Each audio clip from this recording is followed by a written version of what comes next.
Vanakkam all of you. So today we are going to see about the preparation of biocontrol agent. So biopesticide preparation. So nowadays after I'm doing this, so let's get into this topic. So biopesticides are certain types of the pesticides which was derived from the natural materials, which includes animals, plants, bacteria and some type of minerals. So for example, canola oil and baking soda, which possess the very good pesticidal applications, and these are also considered as the biopesticides. But in this we are going to see about the microbiological mediate biopesticides. So it was divided into the three classes: biochemical pesticides, microbial pesticides and plant incorporated protectants. So in this we are going to focus on the microbial pesticides. So preparation is, first the culture was isolated and purification was done, then moss cultivation will be carried out, then preparation of talc based formulation, and finally packaging and then marketing. So culture was isolated from the maize crop and it was pulled out from the root. The soil sample was taken and it was subjected to further test. So in order to culture isolation, we have to prepare these kinds of media: nutrient agar medium for bacillus isolation, and trichoderma selective media and for fungi, and King's Bay medium for special media for Pseudomonas, and Actinomyces isolation agar for the actinomyces. And pure culture technique, pour plate technique. So for the culture isolation, we have to carry out pour plate technique. So we have to prepare the dilution, serial dilution up to 10 to the power of minus 7. So after that, we have to take the 10 to the power of 3 dilution for the isolation of the fungi trichoderma. We have to go the pour plate technique, and in this medium we have to add the pinch amount of streptomycin sulfate. So because in order to avoid any other contamination other than our target fungi. Okay, so this was added before pouring onto the Petri plate, and after that we have to perform it for the 3 replicates. Okay, then from the 10 to the power of minus 6 dilution for the isolation of bacillus, so we have to transfer the 1 ml of the suspension solution to a sterile Petri plate, and after that we have to pour the nutrient media for this isolation of the bacillus. Then it was subjected to solidify. For this also we have to maintain the 3 replicates.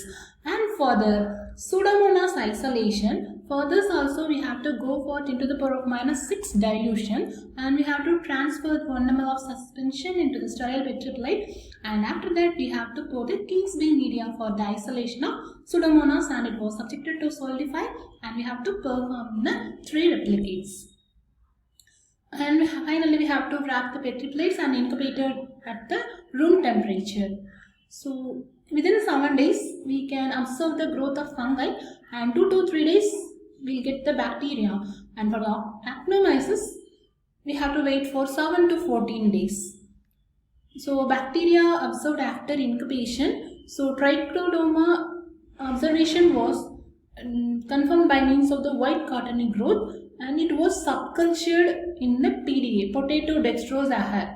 And for further culture maintenance and for further studies also, we have to maintain the culture in the PDA, that is potato dextrose agar. And for the bacteria, we have to pick up the single colony from the bacterial nutrient agar plate, and using the buds we have to do the simple streak on the media. So for this also we have to perform the 3 replicates, and we have to sterilize the inoculation needle, and we have to take the trichoderma colony using the loop, and the spot was placed on the potato dextrose agar. This was the cultivation of the trichoderma. And pure colonies of the bacillus and Pseudomonas are observed, and Pseudomonas was observed by means of the fluorescence color, and bacillus was confirmed by means of the striated margins on the media. So pure colonies of the trichoderma was observed after the 3 to 4 days, and after 6 to 7 days we'll get the full growth, and actinomyces growth was starts after the 2 days, and within 7 days we can get the clear growth. And it was confirmed by means of the antagonistic activity. So it was done by means of the dual plate technique. So we have to make the 8 mm mycelial disc by using the sterile cork borer, and we have to take that mycelial disc item on one side of the Petri plate, and we have to keep 1 centimeter away from the side margins and make the 8 mm mycelial disc of the Macrophomina and Fusarium. So these are the things which cause infection to the plants. So we have to isolate these cultures and we have to test the antagonistic activity against these cultures. And we have to take our biocontrol agent, and using the buds we have to streak the biocontrol agent at the opposite side of the Petri plate, and it was perpendicular to the pathogen. See, it was done by means of this. Okay, so we have to